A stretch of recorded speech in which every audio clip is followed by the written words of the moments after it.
It's time for Motivation Monday, and what does this have to do with debates? As you know, President Biden, President Trump have agreed to debate a couple times heading into the general election, but a healthy debate can be beneficial for both parties, although I don't think those debates are going to be that civil, that's for sure.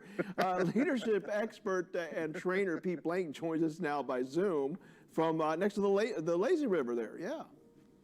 Yeah, a little bit lazy river going on today, Mike. The key about debates is they have to be healthy. They have to be healthy debates. And I think debate is a good thing. I think as you may see across our college campuses, we are struggling and not teaching our kids and our coworkers and our friends that we can have healthy debate. So I got some tips today on that to get us motivated. All right, well, let's roll with it, because one debate I can think of is like, for instance, like, what's the best Major League franchise of all time? But you go ahead.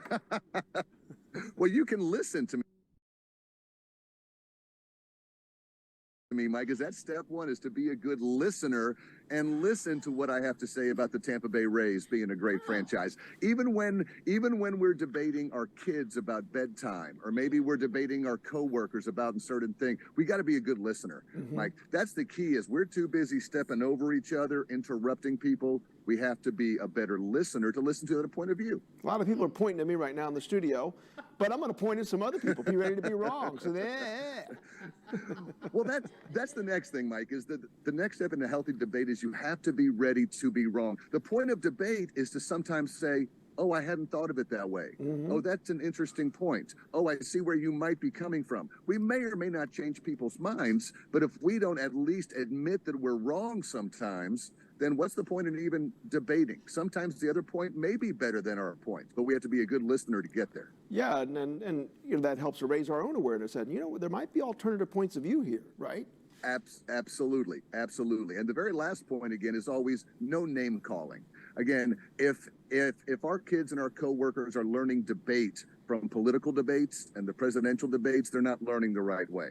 A really good, healthy debate is no name calling, no insulting, sharing good ideas with each other, especially if you're debating, like I said, with your kids or with your coworkers or with your spouse. There's always going to be debate in a marriage or a relationship, and we have to make sure that we're following these 3 steps. All right, some good words of wisdom there on a Motivation Monday. Pete Blank, we do appreciate it. Be safe out there in Flowood, Mississippi.